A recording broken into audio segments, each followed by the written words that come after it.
O silêncio de Salvador, a vingança da fundadora secreta, ergueu-se sozinha no baile de gala mais glamouroso da cidade, um fantasma com um vestido simples que seu marido desprezava. Seu amante, deslumbrante e envolto em logotipos de alta costura, apontou com um dedo perfeitamente cuidado e soltou uma gargalhada que ecoou. Você mesma que fez? A multidão zombou, sem saber que eram testemunhas da humilhação pública do segredo mais poderoso de Salvador.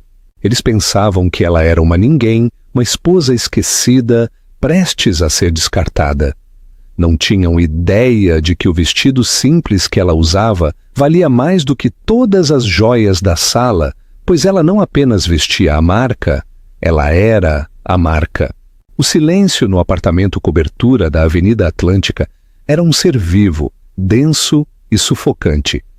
Ele se agarrava aos móveis minimalistas e se arrastava pelos pisos polidos de mármore, um convidado constante e indesejado no lar que compartilhavam Júlia e Ricardo Montenegro. Era um silêncio que nascia não da paz, mas de milhares de ressentimentos tácitos. Júlia estava sentada em um sofá cor de creme, com um caderno de esboços aberto no colo, mas seu lápis de carvão permanecia imóvel. Seu olhar pousava na extensa panorâmica da Baía de Guanabara, com suas cores de fim de tarde, tapeçaria vibrante que parecia estar a um mundo de distância do cinza estéril de sua vida. Ricardo entrou no cômodo não com um cumprimento, mas com o toque rítmico de seus polegares na tela do celular. Ele afrouxou a gravata de seda do pescoço, um gesto de um homem tirando uma fantasia, embora para Júlia ele nunca parasse de usar uma. Ele era Ricardo Montenegro, um titã do capital privado, um homem cuja fotografia adornava frequentemente as páginas de economia e negócios. Ele se movia com uma aura de importância inabalável, uma força gravitacional que exigia admiração. Durante 10 anos, Júlia havia orbitado ao seu redor, uma lua silenciosa e insignificante para o sol abrasador dele. Você ainda está usando isso, disse ele, seus olhos percorrendo seu conjunto de linho de casa com desdém. Não era uma pergunta, era uma acusação.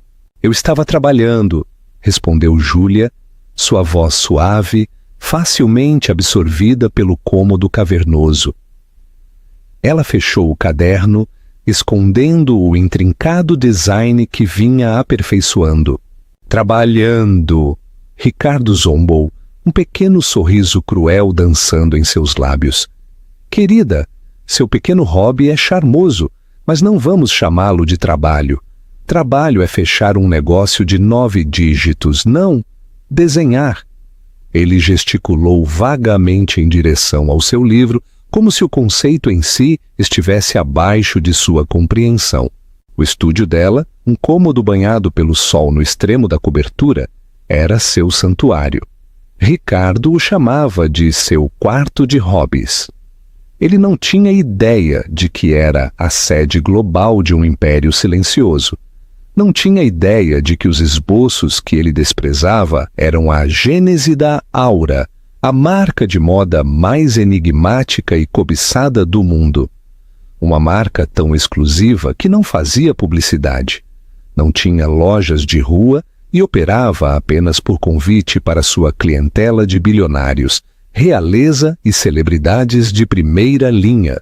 Eles conheciam a marca apenas pelo seu discreto logotipo, um elegante A costurado em fio prateado, e sua misteriosa fundadora, conhecida apenas pelo mesmo inicial. A gala é hoje à noite, Júlia, continuou Ricardo, já se dirigindo à sua suíte principal.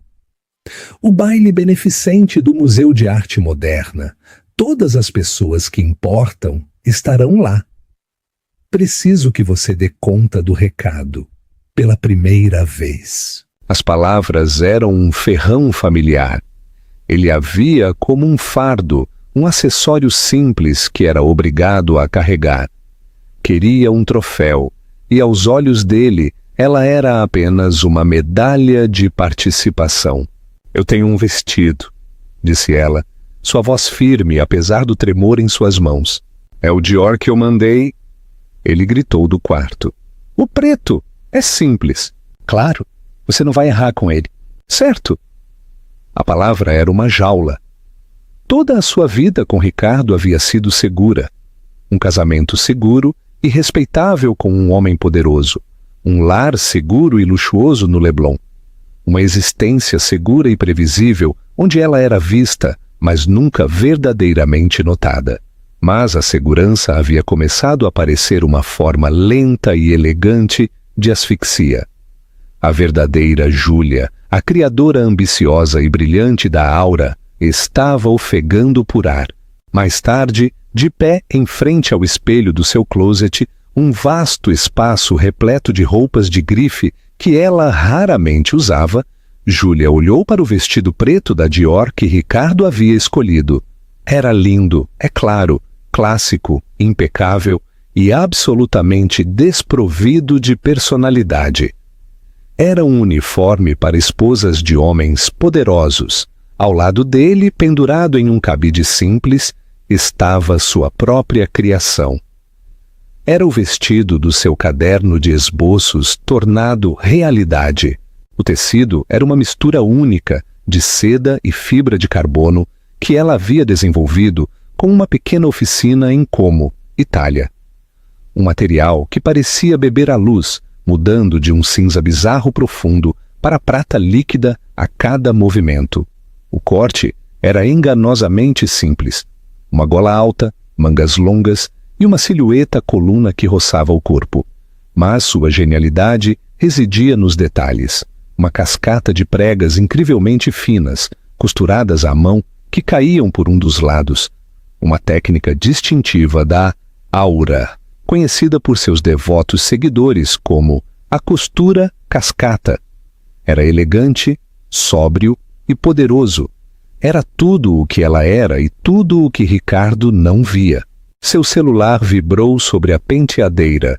Uma mensagem de um número desconhecido. Seu coração palpitou contra suas costelas. Isso vinha acontecendo há meses. Mensagens anônimas, lampejos da vida de outra mulher entrelaçadas com a de seu marido. Uma foto de 2 taças de champanhe tilintando. Uma mão feminina, com unhas cor de sangue, segurando uma delas. Uma foto da vista de um quarto de hotel em Angra dos Reis, em um fim de semana em que Ricardo, supostamente, estava em uma reunião do conselho em São Paulo. Ela nunca respondia, nunca o confrontava. A evidência era um nó frio e duro em seu estômago. Uma verdade que ela ainda não estava pronta para desvendar. Confrontá-lo significaria detonar a vida que conhecia, e ela não tinha certeza se estava pronta para as consequências. Ainda não. Esta noite, no entanto, ela se sentia diferente. A indiferença de Ricardo, sua crueldade casual, haviam erodido seu autocontrole. Ela olhou do vestido seguro da Dior para sua própria criação poderosa. Vestir a Dior seria mais um ato de submissão. Vestir o Aura seria um ato de rebelião silenciosa. Seria um segredo que ela usava sobre a pele, um escudo que apenas ela entendia. Com uma resolução recém-descoberta, ela abriu o zíper do cabide. Não seria um fantasma esta noite. Seria ela mesma.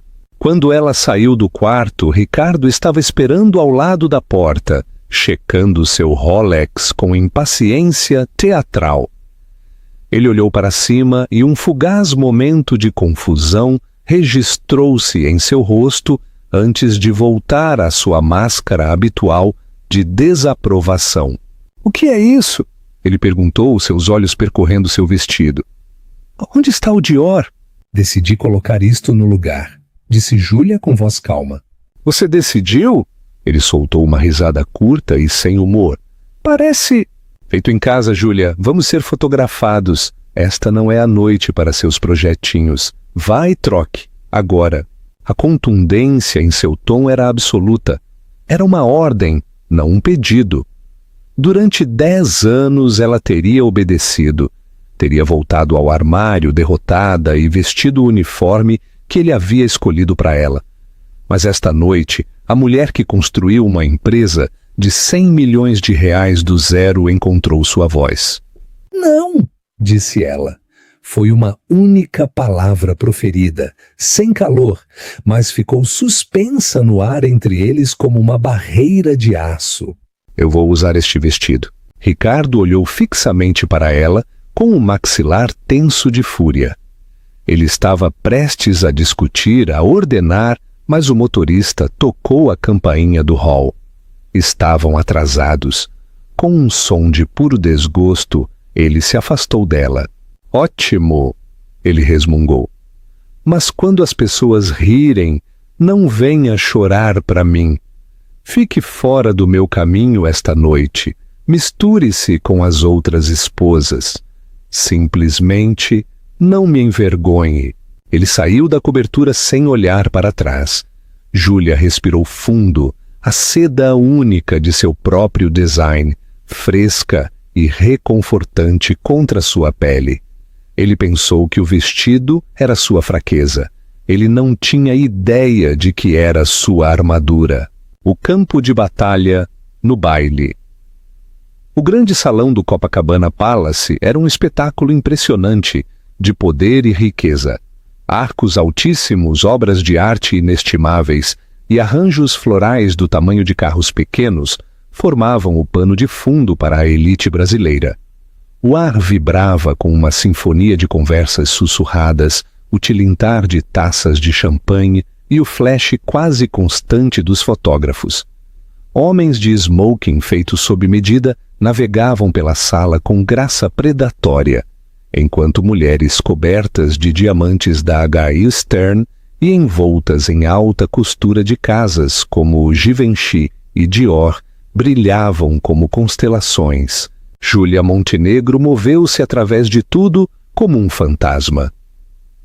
Assim que chegaram, Ricardo a abandonou, saindo para apertar a mão de um senador, com um aperto e um sorriso ensaiado. Era seu território, e ela estava, conforme as instruções, mantendo-se fora do caminho dele. Ela segurava uma taça de champanhe que não tinha intenção de beber, suas bolhas subindo e morrendo em uma metáfora que lhe pareceu óbvia demais. Da periferia, ela observava o balé social. Viu os sorrisos forçados, os beijos no ar que nunca aterrissavam, os olhos astutos que avaliavam cada vestido, cada joia por seu valor e status. Era um mundo em que ela existia há uma década, mas ao qual nunca pertencia de fato. Seu próprio mundo era de texturas, silhuetas e a satisfação silenciosa de um ponto perfeito. Aqui o valor era barulhento, gritava dos logotipos berrantes de uma bolsa ou do peso em quilates de um colar. Seu vestido, em contraste, era um sussurro. Algumas pessoas olharam para ela, seus olhos passando pela simples silhueta escura, sem pensar duas vezes. Era apenas mais uma esposa notável, fácil de esquecer.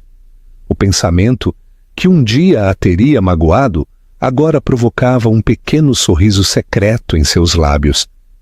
Que pensem isso, que todos a subestimem. Era a base sobre a qual ela havia construído toda a sua empresa. Aura prosperava porque era a antítese desta cena. Era para aqueles que não precisavam gritar seu valor. Uma comoção repentina perto da grande entrada chamou sua atenção. Uma nova chegada estava fazendo uma entrada, e não era sutil. Uma mulher com cabelos loiro-platinados empilhados no alto, espremida em um vestido vermelho fogo, justo à pele, coberto de brilhantes e inconfundíveis logotipos Gucci. Uma grande clutch, combinando, estava enfiada sob o braço, e seu pulso pesava com um Rolex cravejado de diamantes.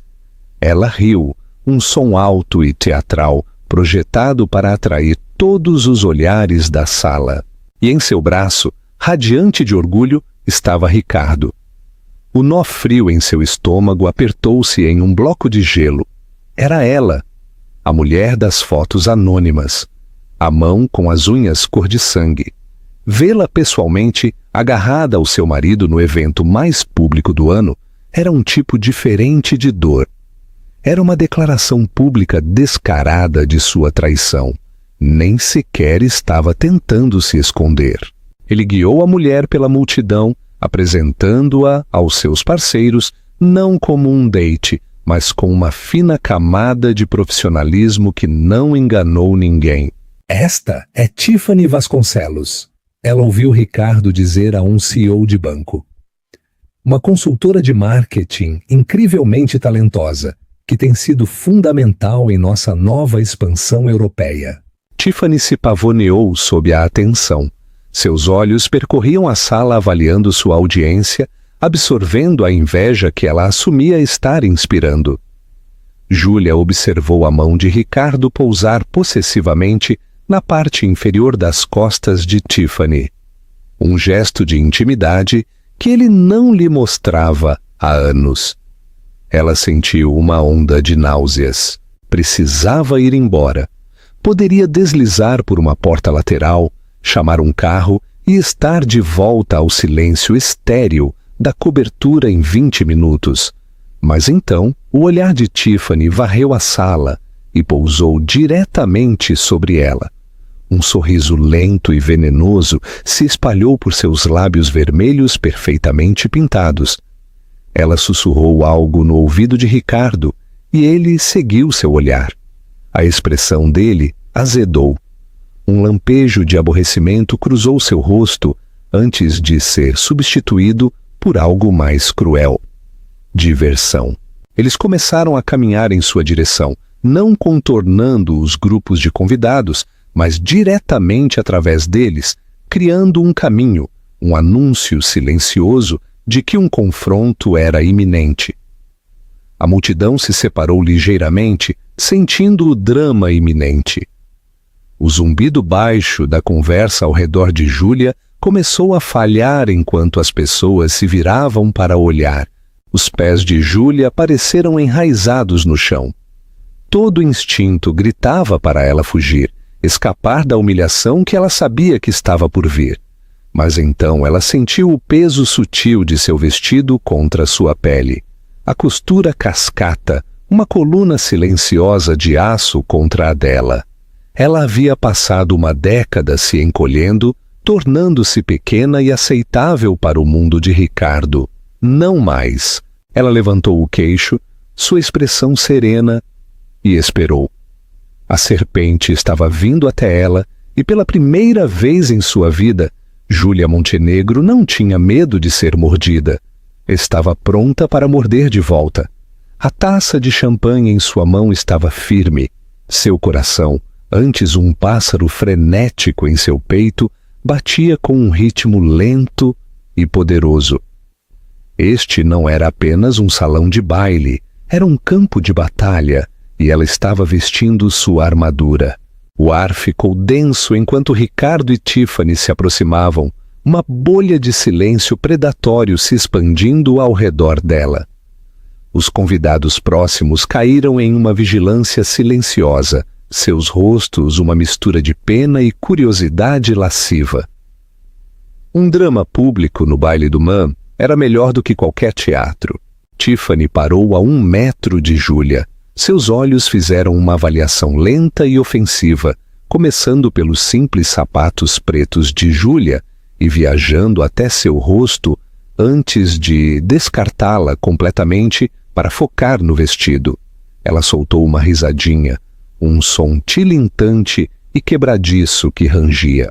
"Nossa, Ricardo", disse Tiffany, com a voz alta o suficiente para que pelo menos uma dúzia de pessoas a ouvisse claramente. Ela nem sequer olhou para Júlia, dirigindo suas palavras a Ricardo como se sua esposa fosse um objeto inanimado. "Vejo a que você se refere. Você realmente a deixou sair com... isso." Júlia permaneceu em silêncio, seu olhar fixo, sua postura inabalável. Ela se recusou a dar-lhes a satisfação de um tremor. Que tecido é esse, afinal? Continuou Tiffany, dando meio passo mais perto e fingindo examinar a manga, embora não ousasse tocá-la. É tão opaco, absorve toda a luz. Em um salão tão bonito, querida, você não deve sumir. Ela pontuou sua declaração com um bico condescendente. Então, ela olhou para a multidão que ouvia, buscando sua afirmação. Algumas pessoas ofereceram sorrisos fracos e bajuladores. Ricardo, para seu eterno constrangimento, desempenhou seu papel. Sorriu com suficiência, um vislumbre de zombaria compartilhada passando entre ele e sua amante. Eu tentei dizer a ela, Sérgio, eu comprei um lindo Dior para ela. Clássico, elegante, mas ela insistiu neste projeto de artesanato. Ah, querida, você mesma que fez?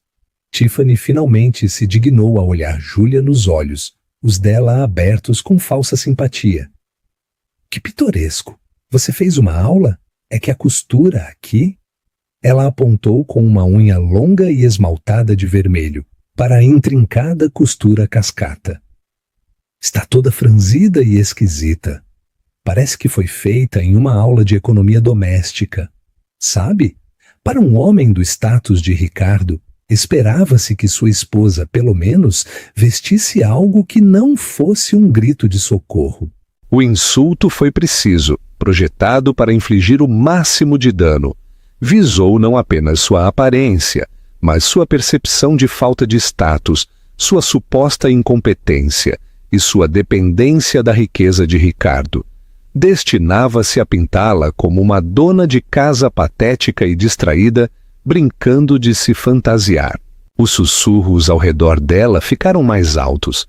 Júlia podia sentir o peso da pena deles, a ardência de sua vergonha alheia.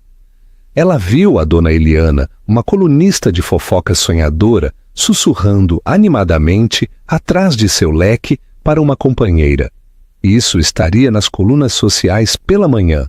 A senhora Ricardo Montenegro, um faux pas de moda para a história, a mente de Júlia corria. Uma parte dela, a parte que havia sido condicionada por uma década de menosprezo, queria desmoronar. Mas a outra parte, a parte que havia negociado com donos de oficinas italianas astutas, gerenciado uma rede logística global e desenhado vestidos que princesas usavam em segredo, estava incandescente, com uma raiva fria e clara.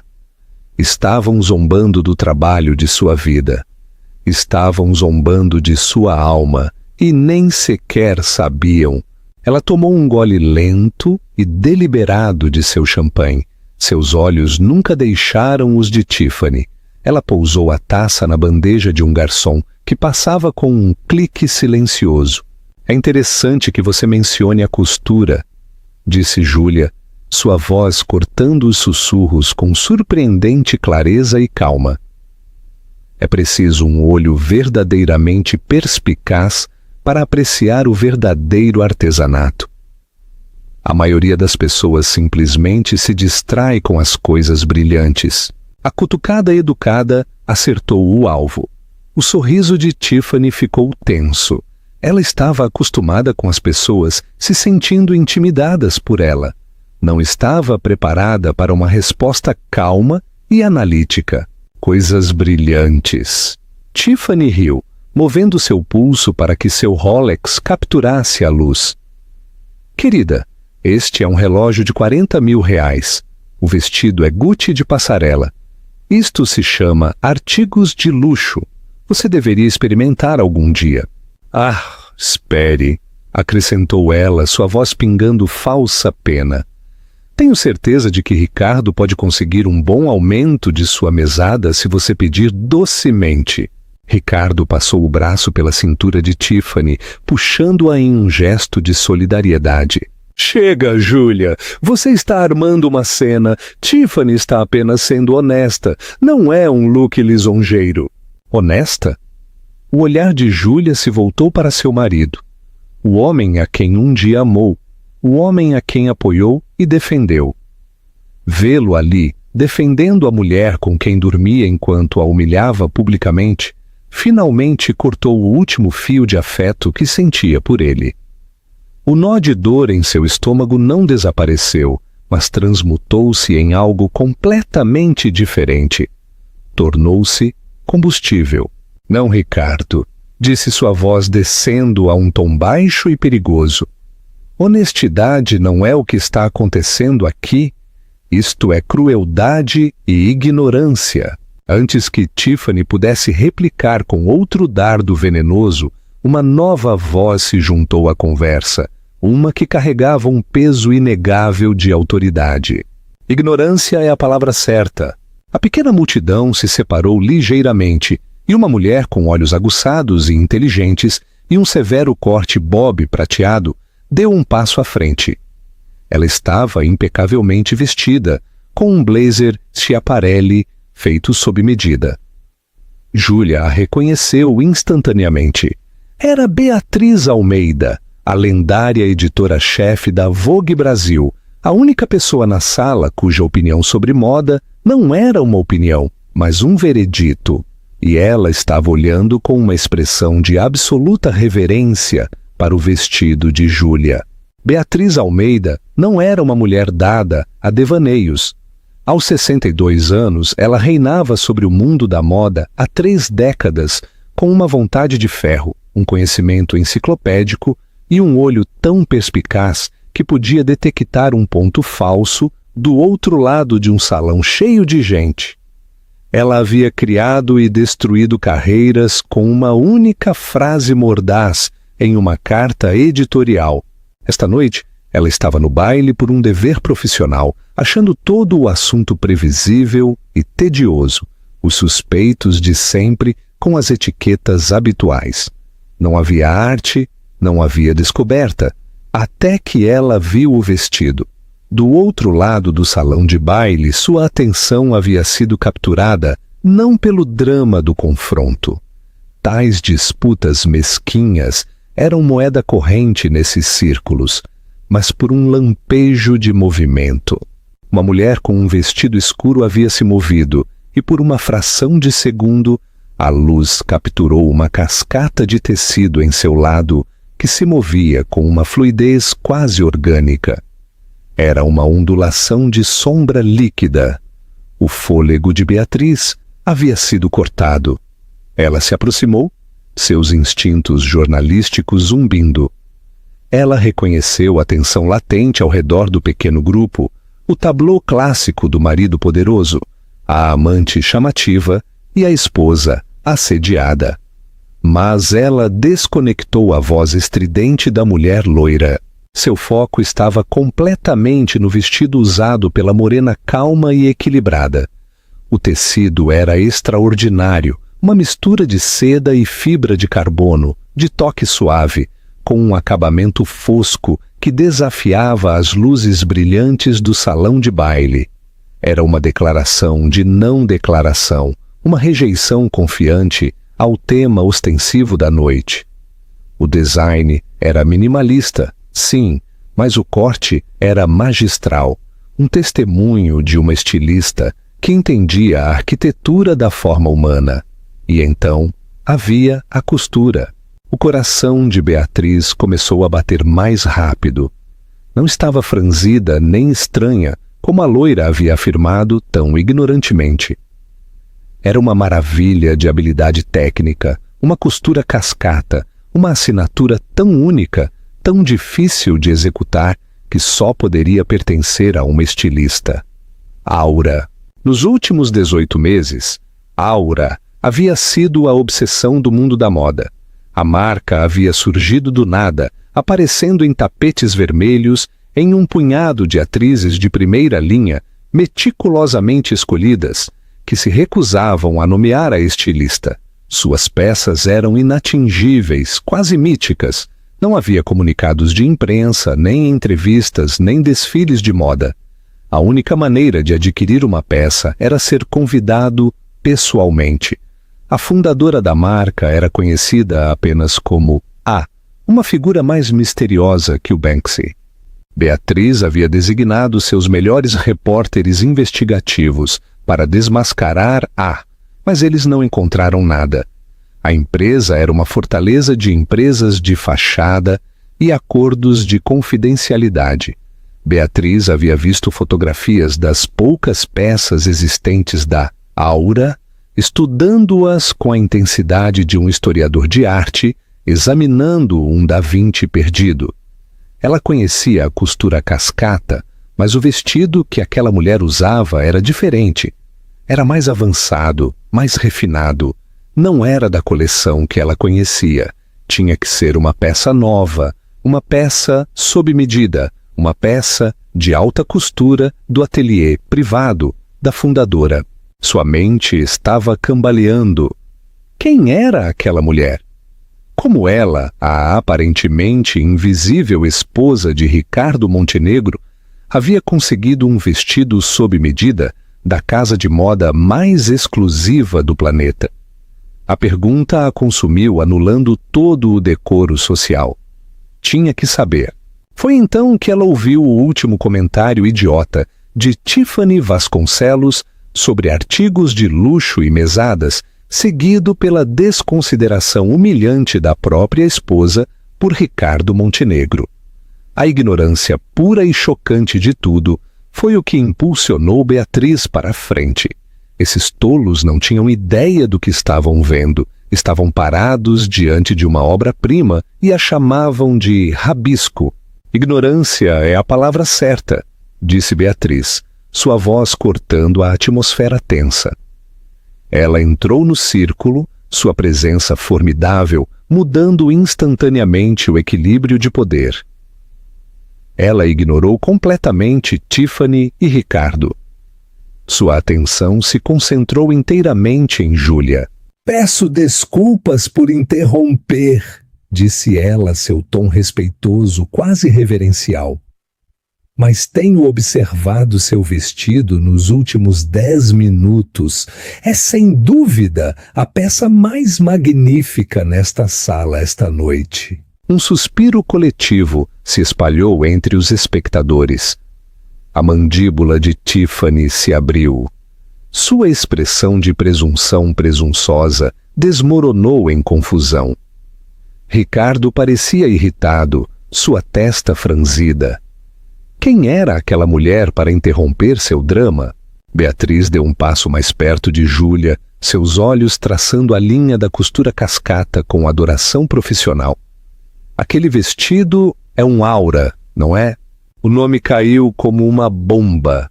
Sussurros irromperam. Aura, a marca que todos queriam, mas que ninguém podia conseguir. Tiffany zombou, tentando recuperar o controle. Um quê? Parece algo de um porão de loja de departamentos. Beatriz nem sequer lhe deu um olhar. Seu olhar aguçado permaneceu fixo em Júlia. Mas este design... Ela continuou, sua voz cheia de excitação intelectual. Eu nunca o vi catalogado. O trabalho de costura está em um nível acima da coleção principal. É da nova coleção Atelier, certo? Uma encomenda privada. Todo o ecossistema social do baile pareceu congelar. As fofocas, o networking, as cantadas, tudo parou, enquanto todos ao alcance do ouvido se esforçavam para ouvir.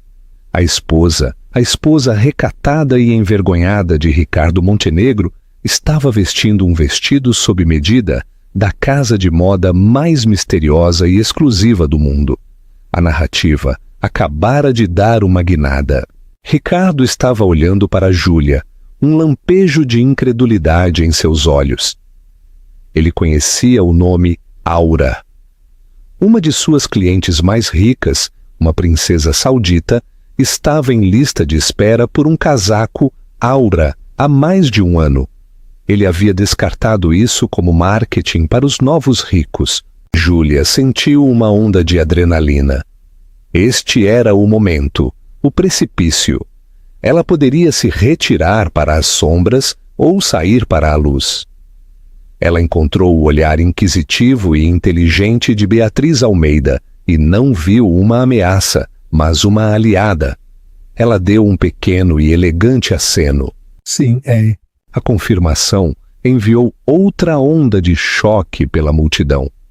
Beatriz se inclinou ligeiramente, sua voz baixando a um sussurro conspiratório, embora ainda fosse audível para os que estavam próximos. Eu preciso saber. Minha revista tem tentado conseguir uma entrevista com a fundadora por 1 ano. O segredo é enlouquecedor. Ninguém sabe quem é. Eles apenas se chamam de A. Diga-me, Sr. Montenegro, perguntou ela, seus olhos ardendo com a pergunta que poderia definir sua carreira. Como diabos ela conseguiu esta peça, Júlia? O palco estava montado. A plateia estava cativa. Júlia respirou fundo. Olhou além de Beatriz. Seu olhar pousou no rosto atordoado de seu marido e depois no de Tiffany, que agora era uma máscara de pura raiva perplexa. Ela manteve seus olhares enquanto proferia a frase que despedaçaria seu mundo. Eu não a consegui, disse Júlia, sua voz perfeitamente calma, perfeitamente clara. Eu a desenhei. Eu sou A. Por um batimento cardíaco, o único som foi a fraca melodia distante do quarteto de cordas tocando na sala principal. As 60 ou mais pessoas nas imediações ficaram congeladas, processando as palavras que acabavam de ser ditas. Eu sou A. Então, irrompeu o caos. O primeiro som foi um engasgo abafado de Tiffany. Seu rosto, momentos antes vermelho de crueldade triunfante, ficou branco fantasma sob sua cara basicara. Sua boca se abriu e fechou, mas nenhum som saiu. Ela parecia ter sido atingida por um raio. O segundo som foi a explosão cega e percussiva de uma dúzia de flashes de câmera disparando de uma vez. Os repórteres e fotógrafos de sociedade que vinham preguiçosamente documentando os glamurosos do baile, de repente sentiram cheiro de sangue na água. Isto já não era uma disputa doméstica menor. Esta era a grande notícia da década. A misteriosa fundadora da Adaura, parecida com um fantasma, não era uma couturière europeia solitária ou uma jovem prodígio rebelde. Era Júlia Montenegro, a esposa discreta e negligenciada de um magnata do capital privado. E ela acabara de se desmascarar no meio de sua própria humilhação pública. Senhora Montenegro! Senhora Montenegro! As perguntas vieram como tiros de metralhadora. A senhora é realmente a fundadora da Aura? Por que a senhora foi anônima o tempo todo? Esta é sua apresentação oficial. Microfones e iPhones avançaram sobre o rosto de Júlia. A multidão de espectadores transformou-se em uma turba frenética de imprensa, empurrando e lutando para se aproximar. Beatriz Almeida, sempre profissional, agiu rápido. Ela colocou um braço protetor sobre o ombro de Júlia e se virou para os repórteres frenéticos. Senhoras e senhores, anunciou Beatriz, sua voz cortando o ruído com autoridade praticada. Vocês estão testemunhando um momento histórico. A senhora Júlia Montenegro, o gênio criativo por trás da Aura, acaba de chegar.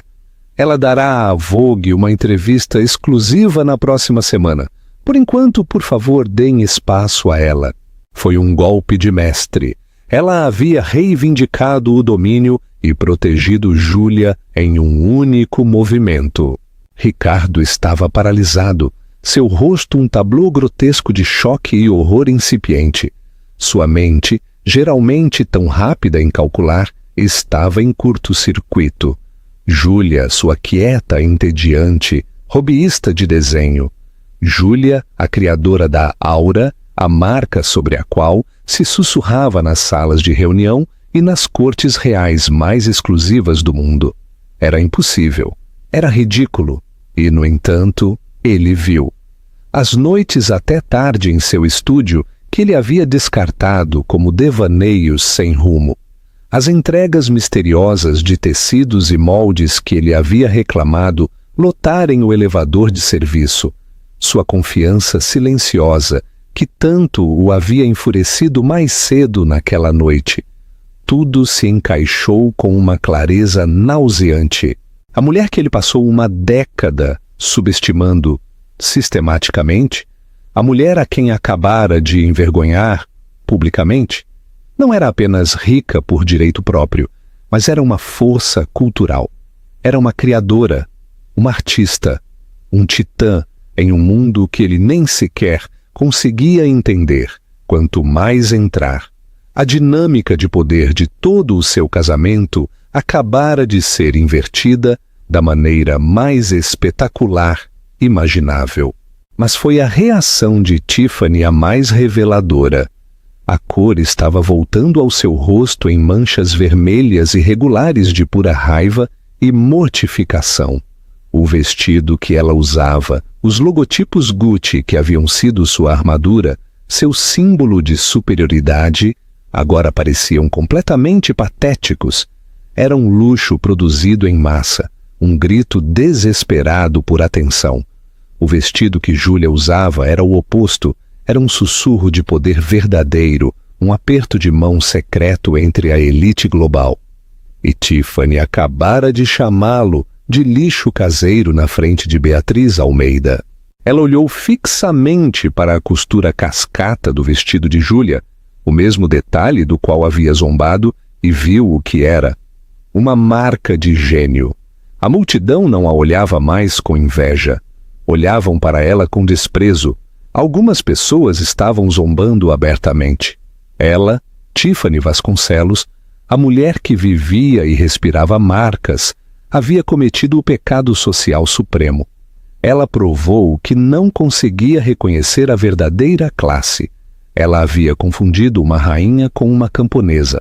Ricardo, finalmente reagindo, apressou-se em salvar a situação. Sua carreira foi construída sobre a percepção, e a percepção deste momento foi catastrófica. Ele tentou forçar um sorriso orgulhoso e solidário em seu rosto. "Claro!" trovejou ele, dando um passo à frente e tentando colocar o braço em volta de Julia. "Eu sempre fui o maior apoiador da minha esposa.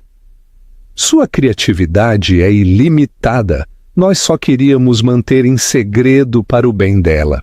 Era uma mentira fraca e transparente, e todos sabiam. Julia deu um passo sutil para o lado, fazendo com que o braço dele caísse desajeitadamente no espaço vazio entre eles. A rejeição foi silenciosa, mas sob o brilho dos flashes foi devastadora. Foi uma separação pública clara. Ela se virou para Beatriz, ignorando completamente seu marido. "Obrigada, Beatriz. Uma entrevista exclusiva soa maravilhosa. Nossas equipes podem se conectar amanhã?" "Absolutamente, querida." Beatriz sorriu. Ela tinha sua manchete, o desmascaramento de A. Como o maior mistério da moda foi resolvido no MAM. Empoderada, Julia se virou e começou a se afastar do local de sua humilhação, que agora se tornara o palco de sua coroação. Mas ela não se retirou. Caminhou mais fundo para o coração do baile. O mar de gente se abriu para ela como se ela fosse da realeza. Os sussurros que a seguiram agora não eram de pena, mas de espanto. Ela passou por uma coluna de mármore reflexiva e viu a si mesma. Viu uma mulher em um vestido escuro simples, mas, pela primeira vez, não era um fantasma. Era uma trovoada contida e silenciosa, pronta para atacar. Não apenas havia recuperado sua narrativa, ela a incendiara. O eco da vingança. A explosão do baile não foi um evento contido, foi uma detonação nuclear que enviou ondas de choque por todo o mundo.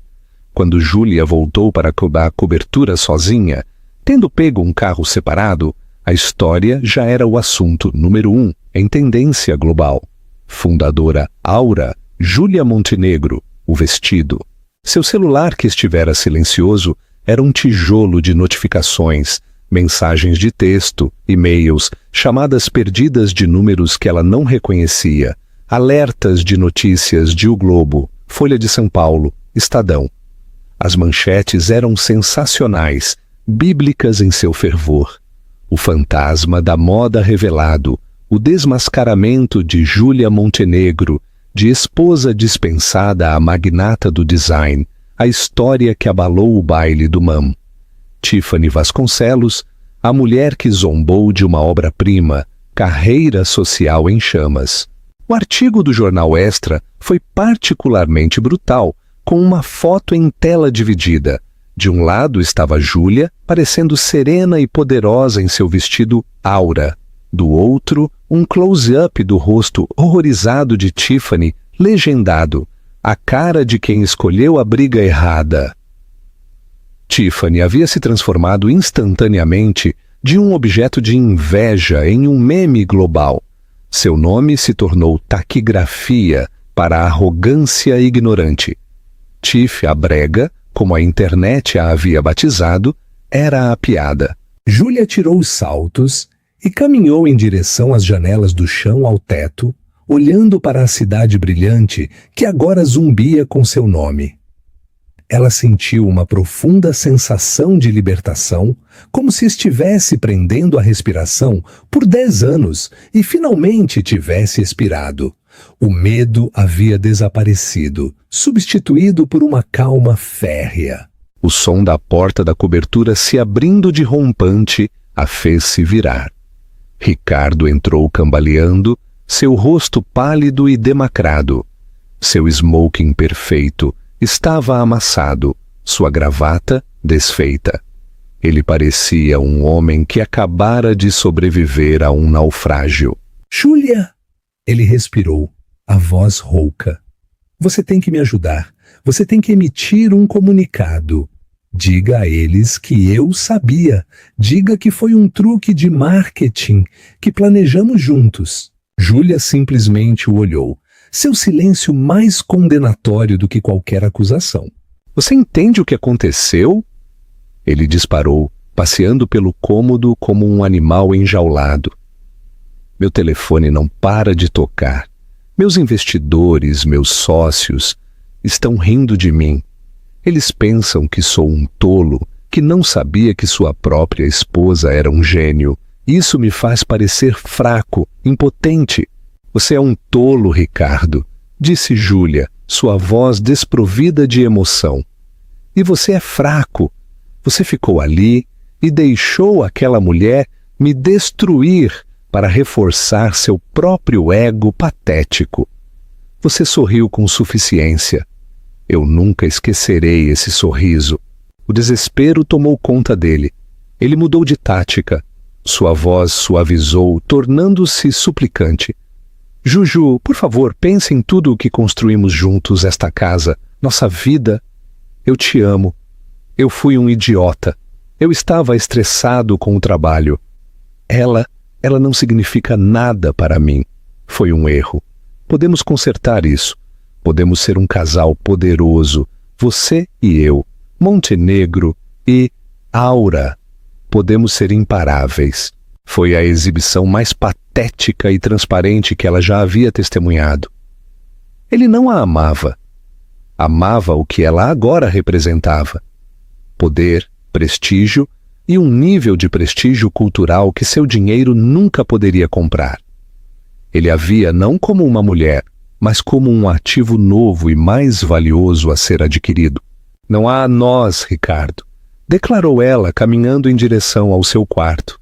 A você e a eu, e a partir desta noite nossas vidas não estão mais conectadas. Ela parou na entrada. Meu advogado enviará documentos para seu escritório pela manhã. Espero que você tenha partido quando eu voltar. Voltar de onde? Ele perguntou, sua voz falhando. Estou fazendo check-in no Hotel Fasano, disse ela.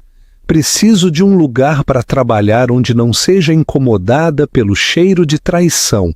Os dias seguintes foram um borrão de ação coordenada. A entrevista da Vogue com Júlia contou sua história com graça e honestidade, enquadrando seu anonimato não como uma fraqueza, mas como uma escolha deliberada de deixar seu trabalho falar por si. Ela detalhou o seu processo criativo, sua filosofia de luxo silencioso e sua visão para o futuro. Ela nunca mencionou Ricardo ou Tiffany pelo nome, um movimento que a fez parecer acima do drama mesquinho, mesmo enquanto cravava a faca mais fundo. O público, que já estava do seu lado, apaixonou-se completamente por ela. Ela era a CEO Cinderela, a imperatriz desvalida. O impacto comercial foi astronômico. O website da Aura, que por anos fora apenas uma página de destino protegida por senha, tornou-se público. Ele caiu em minutos devido ao puro volume de tráfego. Os pedidos choveram.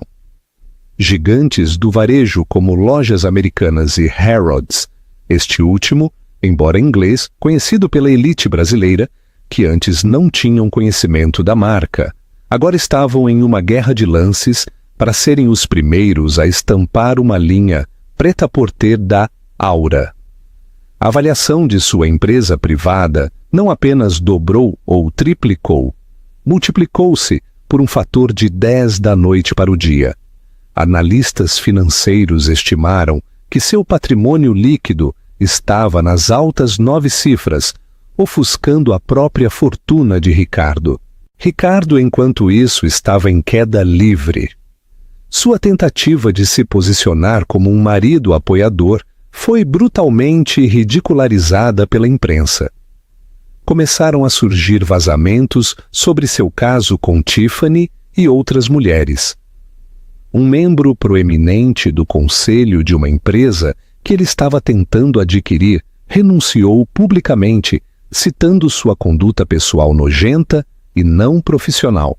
O acordo ruiu, custando à sua firma centenas de milhões de reais. Ele era radioativo, um pária.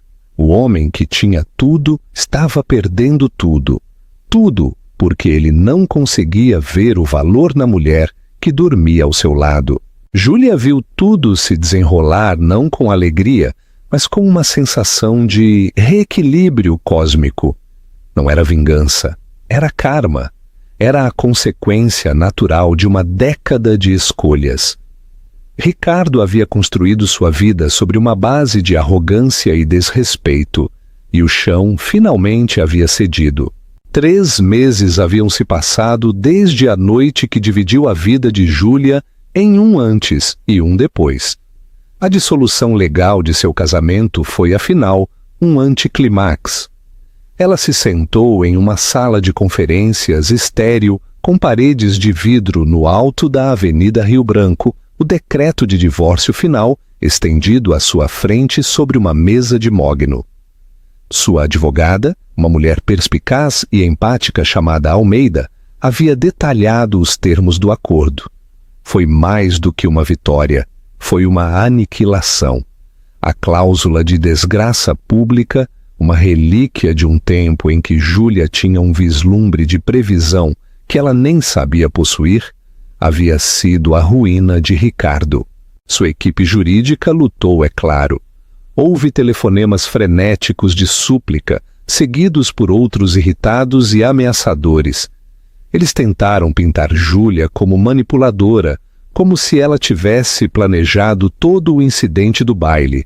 Mas a evidência da infidelidade de longa data de Ricardo e sua crueldade pública foram esmagadoras. O Tribunal da Opinião Pública já havia emitido seu veredito, e o legal era uma mera formalidade. Enquanto Júlia pegava a pesada caneta banhada a ouro, ela não sentiu raiva nem alegria triunfante. Simplesmente se sentiu leve. Por 10 anos o nome Júlia Montenegro havia parecido uma fantasia que ela usava, um papel que ela interpretava. Ao assinar aquele papel, ela não estava apenas terminando um casamento, estava se livrando de uma pele que havia ficado muito apertada. Com mão firme, ela assinou seu nome, seu próprio nome, recuperado. Uma calma sensação de finalidade tomou conta dela, pacífica e profunda. Ricardo era um capítulo e ela acabara de virar a página. Seu novo mundo tinha sua sede em um amplo loft em São Paulo, um lugar que era a antítese da cobertura da Avenida Atlântica. Onde a cobertura fora mármore frio, em um silêncio sufocante, o loft era madeira quente, tijolo aparente e um constante zumbido criativo.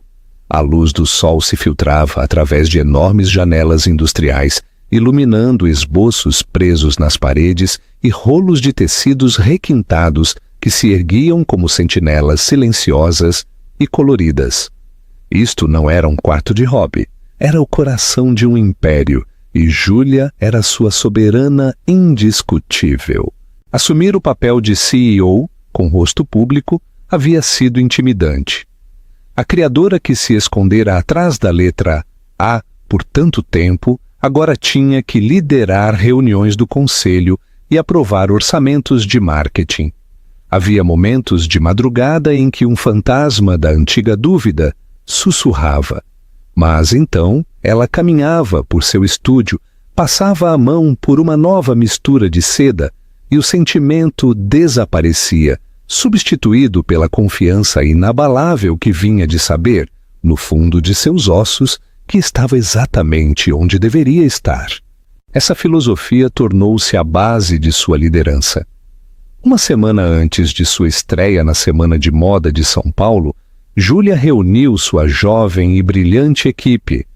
Eles estavam discutindo a iluminação para o desfile e o diretor, um homem extravagante conhecido por seu estilo dramático, defendia uma abordagem teatral de alto contraste. Precisamos fazer uma declaração, Júlia. Você está chegando. Devemos anunciar com um trovão. Ele havia argumentado. Júlia ouviu pacientemente, então balançou a cabeça, um pequeno sorriso em seu rosto. Não, disse ela, sua voz suave, mas resoluta, dominando a atenção da sala. Um trovão é para alguém que é inseguro, alguém que tem medo de não ser notado de outra forma. Não é quem nós somos. Ela olhou para os rostos de sua equipe, incutindo sua crença central. Aura não é um grito, é um sussurro perfeitamente articulado, do tipo que faz todos os outros na sala se calarem para ouvir. O trabalho é a declaração. Todo o resto é apenas ruído. Essa convicção tranquila ressoou nos bastidores na noite do desfile. O ar estava elétrico, uma mistura inebriante de spray de cabelo, energia nervosa e o cheiro limpo de seda passada a ferro. As modelos com rostos serenos se alinharam, transformadas em esculturas vivas por seus designs. Júlia moveu-se entre elas, uma presença tranquilizadora na tempestade. Não era uma estilista frenética e gritona, era uma artista concentrada fazendo seus ajustes finais. Uma gola alisada aqui, uma costura revisada ali. Cada toque era uma bênção final sobre suas criações, antes de enviá-las à luz. O espetáculo em si foi uma obra-prima de contenção e poder. A coleção era uma narrativa de sua própria evolução. Peças estruturadas, quase severas, em carvão e ardósia, deram lugar a silhuetas mais suaves e tons de amanhecer, culminando no look final. Era um vestido de seda de marfim luminoso, um sucessor espiritual do vestido que mudara sua vida. Tinha a mesma graça arquitetônica, a mesma costura cascata, mas era imbuído de uma nova sensação de esperança e liberdade. Enquanto dava à modelo um aceno final, enviando-a para a passarela, Júlia sentiu uma onda de emoção tão pura que quase a fez cair de joelhos. Isto não era apenas um vestido, era sua ressurreição plasmada em tecido. Quando ela saiu para fazer sua reverência, o aplauso a atingiu como uma força física. Era uma onda trovejante e contínua de apreço e respeito. Os flashes das câmeras, antes uma fonte de ansiedade, agora pareciam um sol quente e acolhedor. Ela absorveu tudo. Seu coração inchou com uma gratidão tão imensa que sentiu que poderia explodir. E então, através do brilho da luz, ela o viu. Ele estava parado na parte de trás do lugar cavernoso, envolto nas sombras, ao lado de uma placa de saída, como se estivesse prestes a escapar rapidamente. Era Ricardo. Parecia uma fotografia desbotada do homem que um dia foi. O terno sob medida havia desaparecido, substituído por algo prêt-à-porter que pendia desajeitadamente de sua figura agora mais magra. Seu rosto estava demacrado, sua antiga arrogância substituída por um olhar oco e atormentado. Ele a estava observando. Em seus olhos ela viu toda a miserável história de sua queda. O arrependimento, a inveja, o anseio patético e desesperado por um mundo do qual agora estava excluído para sempre. Por um único momento suspenso, a multidão rugidora desvaneceu-se, e só estavam eles dois através de uma vasta extensão de espaço e tempo. Ele deve ter sabido que ela o viu, porque endireitou um pouco os ombros, um eco patético de sua antiga postura, e fez um pequeno, quase imperceptível aceno. Era uma súplica de mendigo, uma súplica de reconhecimento, de perdão, de um sinal de que ele ainda importava em seu universo. 1 ano atrás, vê-lo assim a teria enchido de uma potente mistura de raiva e dor. 6 meses atrás teria sido uma satisfação triunfante, mas agora, enquanto olhava para o casulo do homem que quase a quebrou, ela não sentia nada. A raiva ardente havia esfriado em uma calma plácida.